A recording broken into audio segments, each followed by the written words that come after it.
Gas अगर आप CDS 1 2022 की तैयारी कर रहे हैं तो आज मैं आपके लिए इंग्लिश की स्ट्रेटेजी लेके आया हूँ कि आपको कैसे कवर करना है अंग्रेज़ी, है ना। क्योंकि इंग्लिश जो है वो काफ़ी हाई स्कोरिंग टॉपिक है और उसमें आप जितने स्कोर करेंगे आपको और ज़्यादा सब्जेक्ट में उतने ही कम स्कोर करके भी आप अच्छे नंबर ला सकते हैं। तो इंग्लिश जो है वो मोस्ट इम्पोर्टेंट है। मैं आपको सब बताऊँगा कि कौन सी प्रेफर करनी है और कितने मार्क्स आप टारगेट कर सकते हैं और क्या क्या कैसे कैसे पढ़ना है। और मैं आपको जो है टॉपिक वाइज रिकमेंड करूँगा। और उसके पहले मैं आपको बता दूं कि अगर आप GS की स्ट्रेटजी देखना चाहते हैं तो GS की स्ट्रेटजी के लिए वीडियो आपको कमेंट सेक्शन में मिल जाएगी या फिर आप इस वीडियो के डिस्क्रिप्शन में भी जाके देख सकते हैं, है ना। और जो है मैं आपको एक बात और बता देता हूँ कि मैंने CDS का पेपर 3 बार दिया है और अभी तक तो नहीं हुआ एक भी बार रिकमेंड, बट इस बार थोड़े से चांस हैं। बट मैथ का पेपर ख़राब हो गया था। बट मैं हाँ आपको इंग्लिश पे आते हैं कि इंग्लिश आपको कहाँ से करनी है ना। तो इंग्लिश के लिए गाइस आपके पास जो टॉपिक हैं लिमिटेड टॉपिक है, आपको वहीं से पढ़ना है ना। जैसे ईडियम्स हो गए, S1 से एक्सिस हो गए, PQRS हो गए, error, passage, cloze test, proposition, article, part of speech, direct indirect, spelling error, antonym, synonym, transformation, sentence correction, improvement, ये सब सारे टॉपिक जो है वो आते हैं।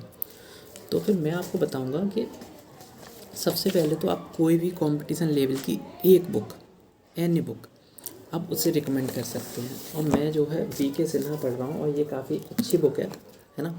तो आप इससे जो है तैयारी कर सकते हैं, काफ़ी बेहतरीन बुक है। ऑब्जेक्टिव दिए हैं CDS प्रीवियस ईयर बहुत सारे दिए गए हैं हर एक पेपर के, तो आपको जो है वही करनी है। तो ये बुक जो है बेहतरीन हो गई, इससे आप अपने एरर सुधार सकते हैं, है ना। सारे टॉपिक कर सकते हैं, है ना, सारे अच्छे से। साथ में अगर आपको पार्ट्स ऑफ स्पीच करने हैं तो मैं आपको बताऊंगा कि आप 9th 10th की जो है इंग्लिश ग्रामर की बुक प्रेफर करें पार्ट्स ऑफ स्पीच के लिए। ओके, इससे भी आप कर सकते हैं। फिर इसमें जो है ज़्यादा डिटेल से नहीं दिया हुआ है तो आपको समझ में कम आएगा, लेकिन 9th 10th में क्या है वही चीज़ सीखने की होती है, तो उसमें जो है बहुत अच्छे से दिया हुआ है। तो आप जो है, मैं खुद 10th की यूज करता हूँ तो इसमें पार्ट्स ऑफ स्पीच काफ़ी अच्छे से दिए हुए हैं ना, कौन कौन से टाइप से, है ना। तो आपको छांटना आ जाएगा एडजेक्टिव, एडवर्ब, वो क्या है।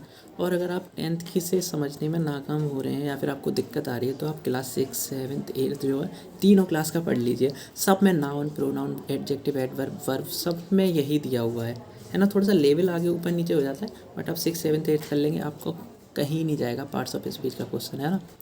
थोड़े बहुत जैसे इंटेंसिफायर इस बार आया था तो वो काफ़ी टिपिकल वर्ड था, आपको मिल जाएगा ये भी इनमें, है ना। और ये तो हो गई आपकी पार्ट्स ऑफ स्पीच में। अगर आपको एरर करना है, ट्रांसफॉर्मेशन करना है तो मैं आपको बोलूँगा कि आप इंटर की बुक से करिए। इंटर बोले तो 12th क्लास की बुक से करिए, आपका क्वेश्चन गलत नहीं होगा ट्रांसफॉर्मेशन में। मैं आपको सबसे पहले यही बोलूँगा कि आप 10th की बुक को 10 दिन दीजिए।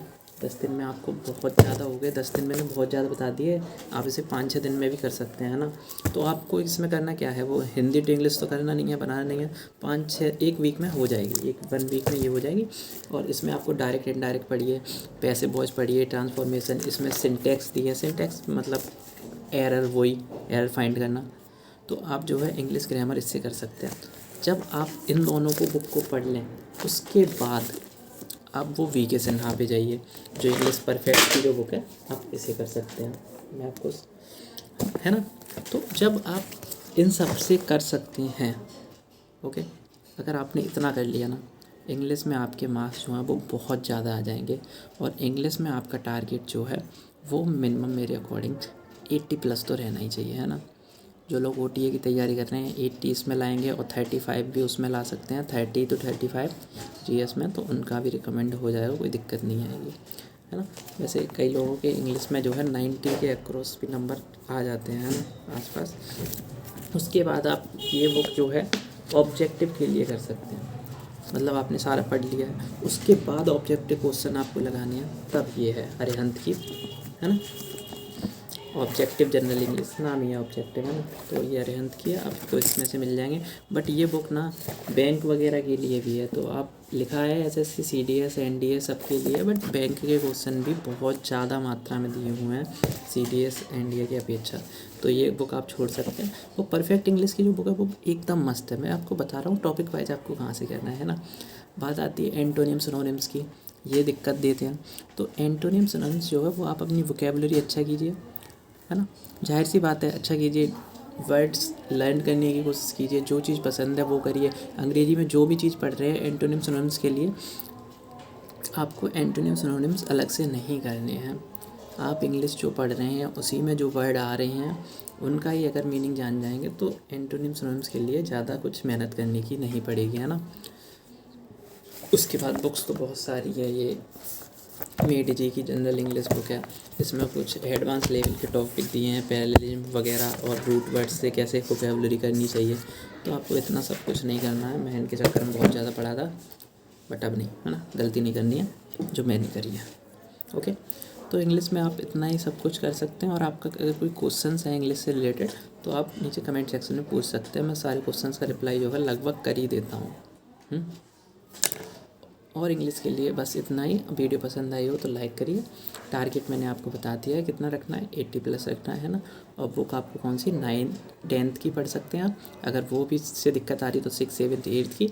और ख़रीद के नहीं लानी है बेटा, सॉरी, ख़रीद के नहीं लानी है, या फिर तो डाउनलोड कर लीजिए, है ना।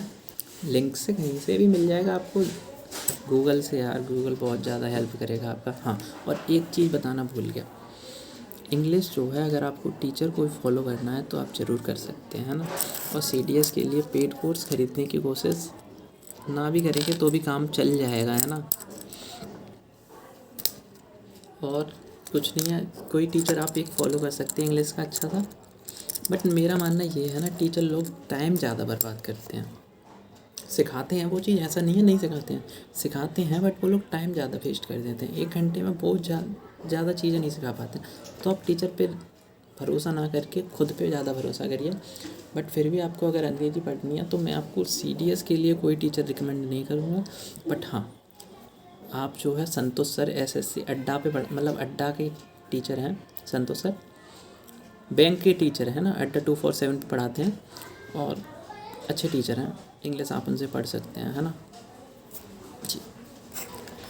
बैंक की पढ़ाते हैं, बट ठीक है ना, CDS में हेल्प मिलेगी आपको एरर डिटेक्शन करने में। और वो जैसे एरर कराते हैं, मेरे को नहीं लगता कोई और टीचर कराता भी है वैसा ना, है ना। आप जहाँ से भी पढ़ सकते हैं, खुद पे भरोसा रखिए और वोकैबुलरी करिए के लिए कुछ अलग नहीं पढ़ना है। टारगेट अपना ज़्यादा रखिए हमेशा, जितना आप सोचते हैं उससे कम ही मार्क्स आते हैं। और ये एक चीज़ और ध्यान रखिए कि 115 क्वेश्चन तो मिनिमम अटैम्प्ट करें। 110 से प्लस ही, है ना। 110 से प्लस ही अटैम्प्ट करेंगे तभी जाहिर सी बात है 80+ मार्क्स आएंगे। और उसमें से ऐसा तो है नहीं कि जितने अटैम्प्ट करें सारे सही जाएंगे। आप अपना देखिए, प्रैक्टिस सेट्स लगाइए, है ना। टेक्स्ट बुक वगैरह कहीं से भी खरीद सकते हैं, 8 प्रैक्टिस सेट। बट अभी जो है आपको पढ़ना है, ध्यान दीजिए पढ़ाई पे। और इंग्लिश के लिए इतना ही। मैं आपके लिए मैथ्स की स्ट्रेटेजी ले आऊँगा कि मैथ में आपको कौन कौन से टॉपिक करने हैं ना।